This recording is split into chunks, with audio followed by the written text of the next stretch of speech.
My apologies for taking you away from that game. Wow, that's the most interesting thing that's going on right now. So, but I'm here. We'll get started with AJ. We'll start in the middle here in the second row.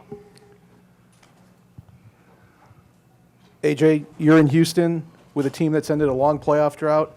We've got an ace left-hander. Is there any deja vu with 2015, or what? How does this team remind you of your first Astros team? Yeah, I mean, obviously, we have a really fun team, and we've earned our way here. Obviously, with young players, with using our roster to the strengths that we can, and winning for the first time in a long time, and that's where the comparisons are, and breaking through, having a winning record, making it to the postseason, the wild card. Like, I can see the parallels, but I love this team. I love what the energy that we bring, and the matchup problems that we bring, and some unique characteristics about the Detroit Tigers that make this a special run. Going right to Brian. Welcome back. Hi, Tags. When you had Framber Valdez when he came up and he was sort of fledgling, could you see that this was coming in him, or did you have any idea that he could become what he's become? Yeah, I think with Framber, when he broke in, you could see the stuff was incredible. You could see the unique movement, the hard breaking ball, the durable body, and someone who took the mound and tried to attack every hitter. I think it's hard to predict that guys are going to go on have this kind of success, but from a ingredient standpoint, it was really fun to watch him break into the big leagues and become more and more dominant as he's gotten more and more in the strike zone and around the strike zone. He gets a ton of chase, he gets a ton of soft contact, he has weapons for everybody. He's been really good against left-handed hitters, which is not that unexpected given his stuff. And I think his world has calmed down around him in terms of his maturity competitively, when pitching on the big stage. I mean, he's pitched as important games as anybody in that room. So I can see the growth in him from the first day that I saw him as a prospect, and then leading into now anchoring a staff. Go in the middle left.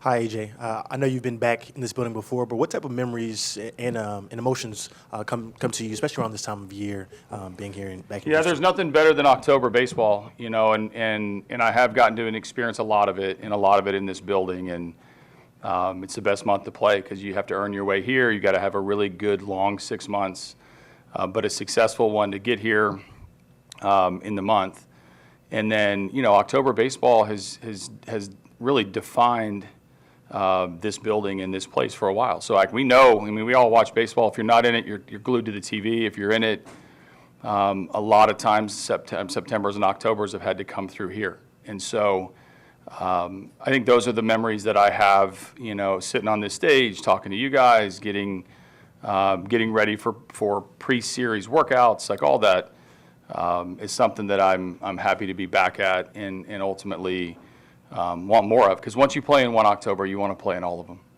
We'll go to Chandler on the left. Hey, AJ. Can you describe your relationship with Joe Espada and what made... Like today, you mean? Or like Just- today's not great. I guess I guess more in general before today. And Yeah. what made you want to call him in 2018 when you needed a bench coach? I really do appreciate and respect everything about Joe. From the times, toiling in the minor leagues together to being on the same coaching staff to now watching him, guide his own team. I've really enjoyed watching him, sometimes up close, sometimes from afar. And when I was drawn to him, it was, it's the personality, it's the vibe, it's the intellect, it's the baseball IQ, it's the fearlessness, his consistency, his work ethic. I could go on and on about his qualities, and that's what's made him a very good, major league manager in short order. His time that he spent on various coaching staffs under different managers was a time well spent because he grabbed something a little from everybody, and now he's making it into his own. So he's had an incredible year guiding this team, and it hasn't always been easy. I've stayed in touch with him. We've talked a lot. Not sure how much we'll talk in the next 72 hours, but there will be a moment Maybe it's exchanging lineup cards. Maybe it's behind the cage. Maybe it's crossing paths at this media stuff, where I'll get a chance to congratulate him in person, because it's fun to see a good person grow in a job that he's really wanted for a long time. Go on the front, Christy. Hey, AJ. I know you've said you don't want to make this about you, but if you could just indulge me a little. I wondered, with all the ups and downs you've had over the last, several years, to have another team in the playoffs that hasn't been here in a decade and to be doing it against this team, can you just reflect on you personally and the journey that got you to this Yeah, I moment? mean, I mean it when I say once you manage or play in one October, you want all of them, and we haven't had a lot of them. I haven't had any of them since the last time I was here, and so. But the reason I wanted it is not so much for me, or not so much to get to experience this again.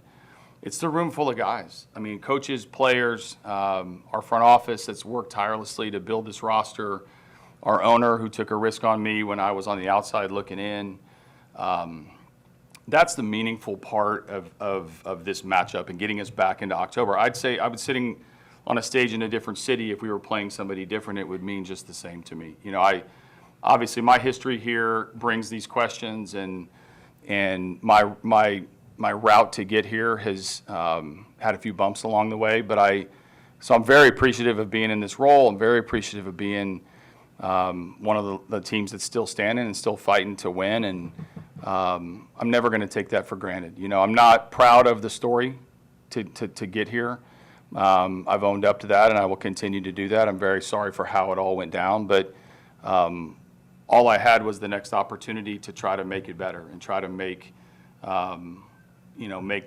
do my part to make this happen as fast as possible for the Detroit Tigers. And that group that's in the clubhouse over there waiting to go work out has worked tirelessly to get to feel this feeling, not for me, like not to single anybody out, but for our entire group in there. And that's the most rewarding is the young players that are getting to do this for the first time. Stay in the front row. Hey, AJ. You ready? Obviously, you're running things in Detroit now, but what they've been able to continue here, playing at a very high level, you had a chance to manage a lot of these guys. I would imagine you're not shocked at the success that's been maintained around here. Yeah, I mean, talented group in all facets, behind the scenes and then on the field, in the dugout, and the players. I mean, I've stayed in touch with a lot of people in Houston. I still call this home. And so, no, I'm not surprised, because they've been able to stack really good days on good days and good seasons on good seasons, and then they get, they get into October, and they're a tough team to beat. And so it's not by accident. It's not luck. It's, they're a challenge because of, the talent that's here and how they use their rosters. So I've gotten to be in Houston every offseason, since I was here, and I think it's very obviously how this team has captured the attention of this fan base, and how they've responded to a team that's been dominant, not just for one season, but a lot of seasons. Stay in the front. Hey. Hey, Jack. Obviously, Skubal's had an amazing year, but where do you think that he's grown the most this year? I think I've watched Tarik become a better pitcher. So there's the pitcher in him whose stuff is plus. His strike throwing is plus. His feel for pitching and when to be a dominant first pitch fastball strike thrower, when to use secondary pitches. That's grown. So the baseball side of it is you can see it start to evolve as he becomes dominant in every category. I mean, he literally won the Triple Crown. So that is pretty easy to see. The part that you guys don't get to see that I get to see is his reaction to this, like his work in between his starts, his accountability to himself and to his team, when it's needed the most, the presence that he has on a clubhouse that's only gotten younger as we've gotten deeper into the season. He's been our steady, like he's been our guy. He's been able to grow in the national attention, yet be the same person behind the scenes with the same work ethic and the same routine. So that is one of the understatements, I guess, of the year of his year, that how good he's been, for a team that really needed presence along the way through the good times and the bad. He's been nothing short of the best pitcher in baseball, and that's no disrespect to a lot of pitchers who are dominant at this level. And he's our guy. Go in the middle in the second row. AJ, you're nearly 5 years removed from managing your last postseason game. How has managing in the postseason changed since then, in your opinion, from what you've watched over the years?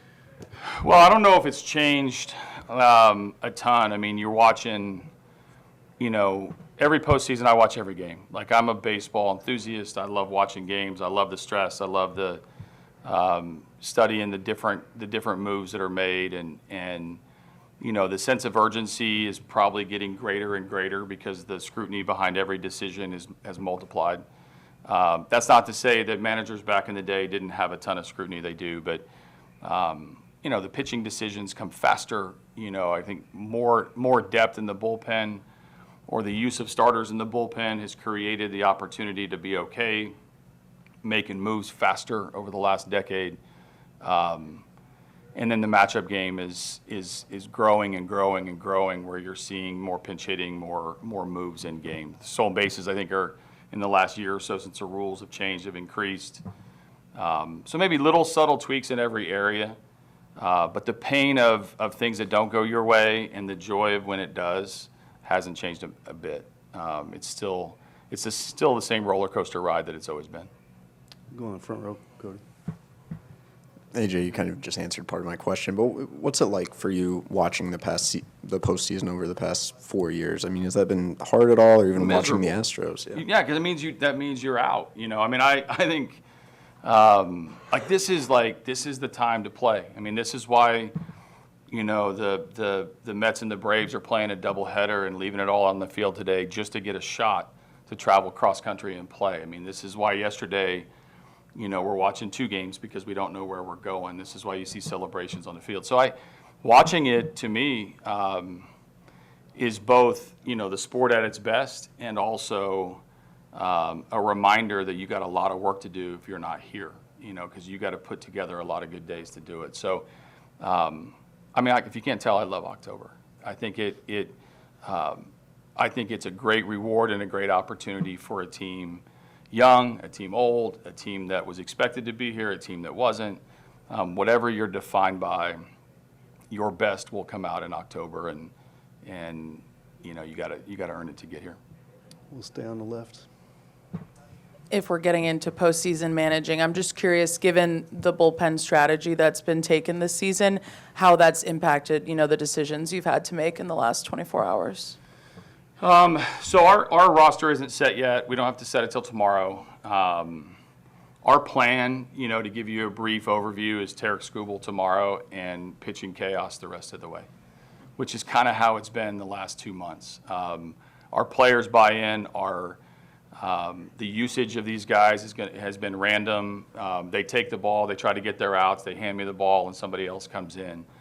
That's gotten us here, and that's going to help us or put ourselves in the best position to help us win this series. Tarik Skubal notwithstanding, he gets to be a normal starter, traditional, let him go, and hopefully let him dominate. After that, we have a pitching staff full of talent, full of depth. They've continued to pitch well, and we've continued to be unpredictable. We want more of that. Go on the right for a couple. Adam? AJ, did you try and bring Joe on your staff when you first got here in 14?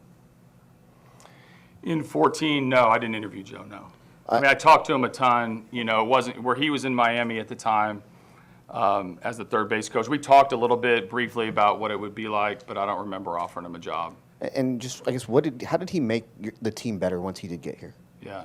So when he came, he had a ton of experience in a variety of roles in the Marlins system. He had then gone to New York. And this is where you're in the middle of the playoffs, and guys are grabbing your staff because other teams that are not in it are building their next staff. So I knew I had an opening coming, and when we eliminated the Yankees, I was able to reach out to Joe and give him a heads up that we were going to want to talk to him. he came with an incredible work ethic. You know, we had at the time, and they're still here, it's the same, it's this, three of the same four, incredibly talented infielders, which is Joe's specialty. He has tremendous work ethic to push guys to be better. And he made guys better. He made Carlos better. He made Alex better. He made Jose better. And that was a key piece that we needed to include in the next bench coach that I hired that time. His consistency and his relationships with players was something that was very important to me. You know, coming off the success that we had, I needed somebody who could push players. And it sounds eerily similar to why we hired Joey Cora this year. We'll stay in the middle. Hey, AJ. Experience. What kind of role do you think that plays this time of year? And if it is big, how big or why not? Joe said Super important as a manager to have postseason playoff experience. Not as important for the players to have played in the postseason. Like, I can't lay it out any more simpler than that. I bet he did. I bet he did. Obviously, you cannot replace experience. I mean, we got guys, that have never played in Houston, let alone played in a playoff atmosphere. And so we're going to learn on the fly. We've done that. We've gone to a couple of pretty rowdy places in September, and our guys got to play playoff baseball for the better part of 2 months to just be a part of the playoffs. So, you know, I think playoff experience is, you know, tomorrow, you know, afternoon, we're going to be a playoff experience team. So can you match 100 at-bats for this guy or 150 at-bats for that guy or however many games? Like, probably not. It's hard to fathom, you know, what this group of players in Houston have been able to experience. But make no mistake, experience also brings pressure. Like, we're not the only team, you know, that feels the excitement. You know, there's pressure on both sides, and there's pressure to perform at this level at this time of year. And, you know, for us, you know, we're going to continue to be the underdog, and that has not sucked for us in the last 2 months. We'll go one more with Alden in the back. Hey, AJ, that pitching chaos that you described, I guess conventional wisdom would say that it's hard for a staff to hold up when it's used that way over the long term. How is your staff as a whole feeling fatigue-wise going into this setting, and why do you think it has worked for you guys? So, good question. Can I ask a question back? Like, what is long term? I guess over the course of a full season, but for you guys, it's 2 months. Yeah, I don't have to worry about a full season. That's exactly the point. You know, I think for our guys, you know, I have no idea whether you can do it for a full season. We did it for a third of the season, and our guys continue to do that. If you look at the usage pattern, go study the pitches thrown, go look at how I used guys.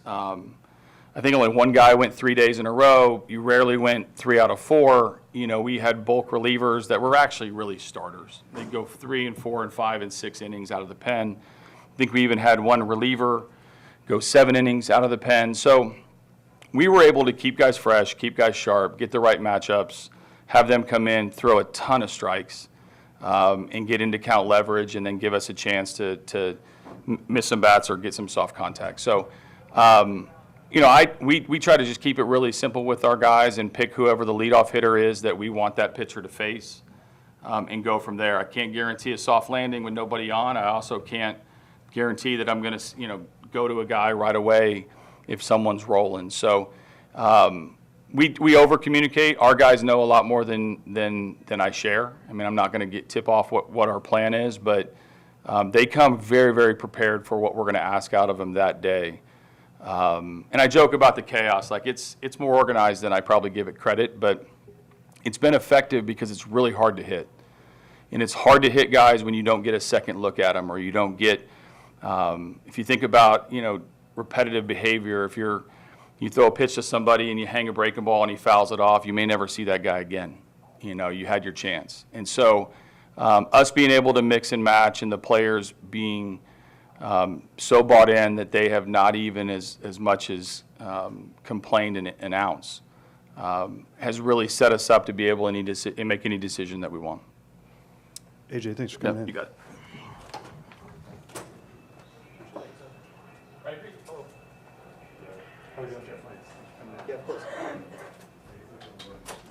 Hello, everybody.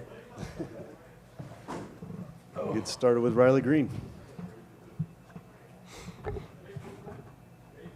We'll go here in the front. Cody. Sorry. Riley, from your point of view, kind of behind the scenes, what has allowed Tarik to take such a big leap in his game? I would just say him as a person. You know, he's been through a lot of hard stuff in the past couple of years with, you know, rehab, getting injured and stuff like that. And, you know, him just being able to overcome all that stuff and, you know, fight through it and then have the year he had this year is just kind of speaks to the person that he is. I mean, just mentally speaking, you know, he just really like took care of what he had to take care of, and you know, he had the year that he had. Hi, when you're playing a team like the Astros with so much playoff experience and you're on a team that hasn't been to the playoffs in 10 years, how are you able to just not let the moment get too big and just keep playing the way you have these last couple months to get to this point? Yeah, I mean, you know, I feel like we've been playing playoff baseball since August. You know, that's what, you know, a lot of people have been saying, and you know, we're young, and you know, all we really want to do is win, and we're doing whatever we can to win. Go on the second row in the middle. Riley, what has AJ's leadership meant these past couple months as you guys have made this unlikely run? And what does it say about him that he got thrown out of a game Sunday that was pretty much meaningless for you guys, having clinched? What does that say about his intensity or his fire this time of year?